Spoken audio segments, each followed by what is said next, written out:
Do you know it's story time, story time, story time?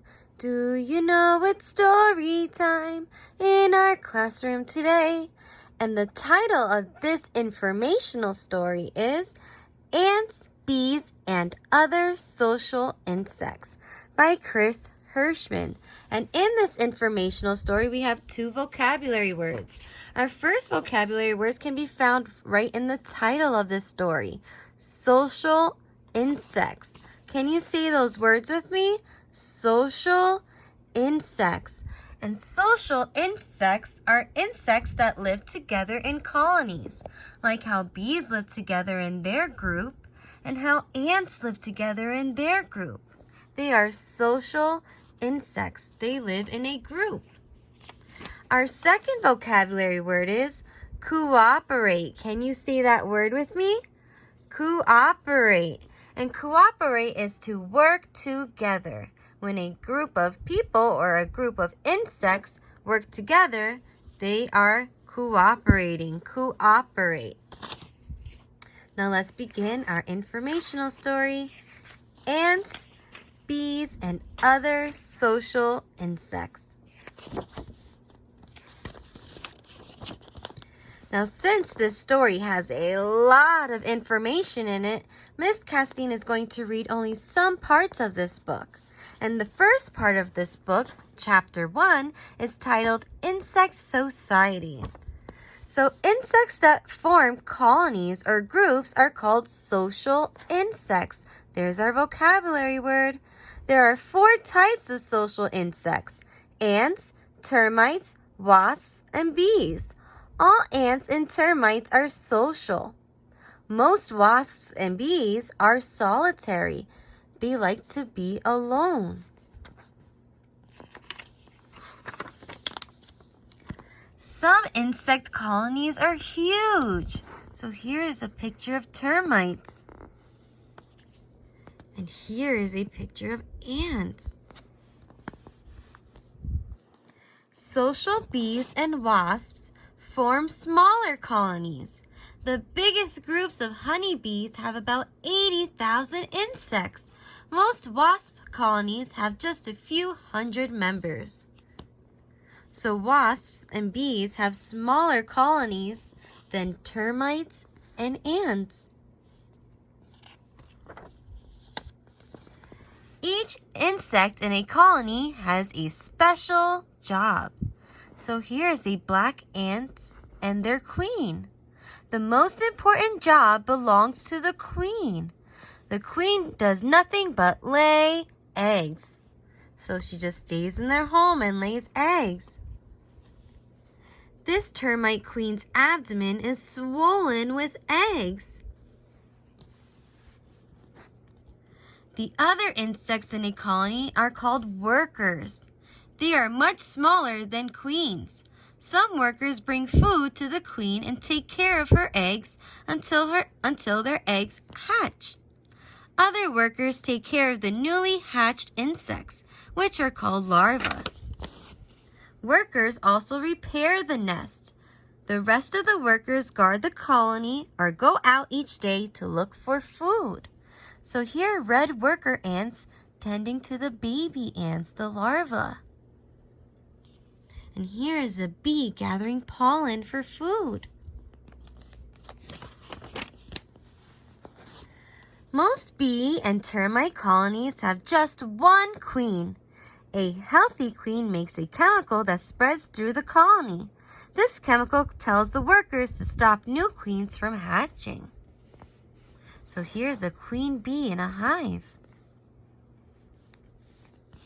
And then a new colony constructs its hive. So the babies start working to make a bigger and new hive. So now we're in our second part of the book, Chapter 2, How Insects Talk. How do insects know what to do? They communicate with one another through smells, sounds, and motions. The information they trade keeps the colony running smoothly.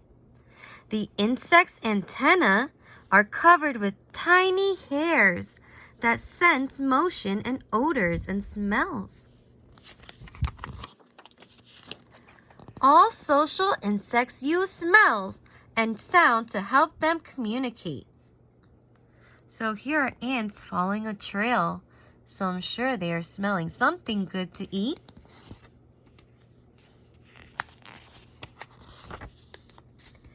Bees have an amazing way of communicating. They dance to lead one another to food. A worker bee that has found food returns to the colony. She buzzes to attract other bees. Then she begins to dance. She takes several steps forward, waggling her abdomen as she walks. She points her body toward the food. She also walks in circles that show the distance to the food.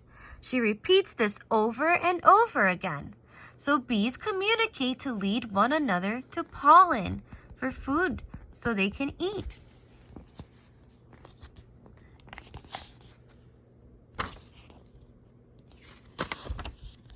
Now we're in our third part of the story, Chapter 3, Home Sweet Home. So insects' homes start out simple, but they get more complicated as they grow. A big insect home has many different parts that are used for different things. What types of homes do social insects build? What do you think, friends? What do you see here? Here, a paper wasp begins to construct their nest. And here, this swarm of bees is looking for a new home.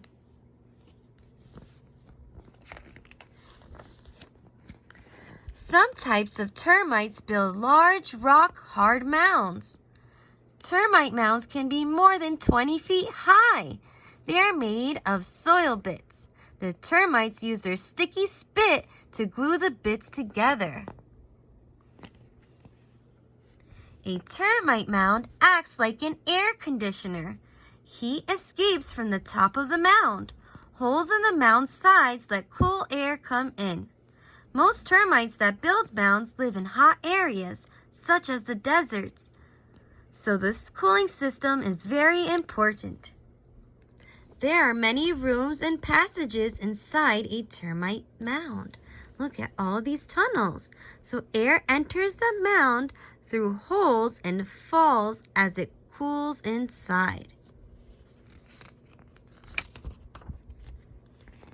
Ants build many different types of homes. Red ants often make nests in rotten tree stumps. Every day they dump little bits of grass, leaves, and other materials around the stump. Over time, this matter piles up and makes a soft mound for the ants to live in. Whoa, that's a very big anthill. Weaver ants join leaves together to create a nest. And some ants dig nests more than 13 feet deep.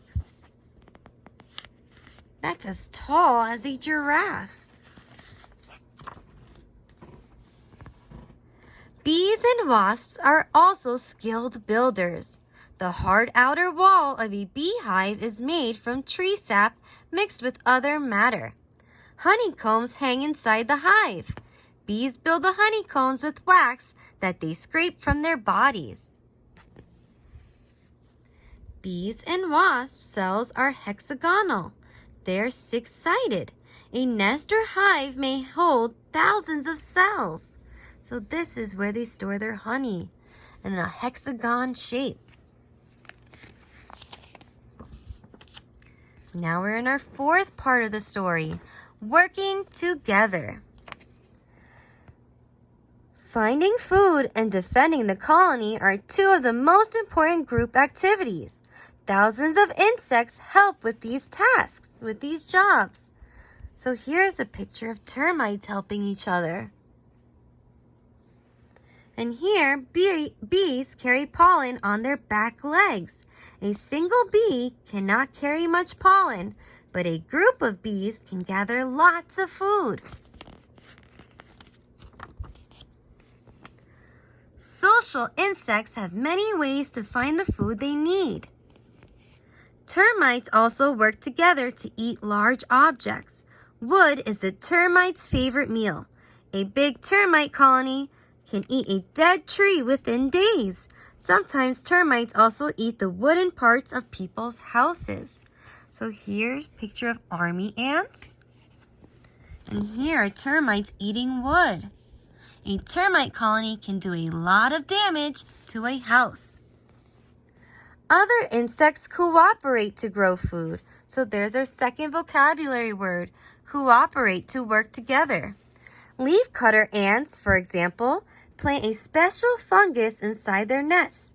Many ants tend the gardens to keep the fungus growing. So they're working together to help build food and make food. The search for food can start wars among insects. Hornets, which are a type of wasp, sometimes send groups to attack honeybee hives. The hornets kill the bees by biting them. Then they carry the dead bees back to their nest. They feed the bees to their larvae, to their baby bees. So these black ants struggle over food. They're fighting to get the food. And here is a yellow jacket wasp. Whoa, look at that stinger. Social insects defend themselves if they are attacked, so they try to protect themselves. Bees, wasps, and some ants use their sharp stingers for this purpose. Some species can inject poison with their stingers. Some, like the common garden ant, can even squirt acid from their abdomens. So that can hurt other insects that are trying to hurt them. The end. Wow, this informational story gave us a lot to learn about ants, bees, and other social insects. So friends, how did some insects work together? If you have an idea, let me know. And why do you think it is important for insects to work together? Do you remember? How do you help your family with work in your home? Or how do you help your friends at school? And what do you think would happen if an insect did not cooperate? If you have an idea, let me know. I hope you enjoyed this story. Till next time, bye friends.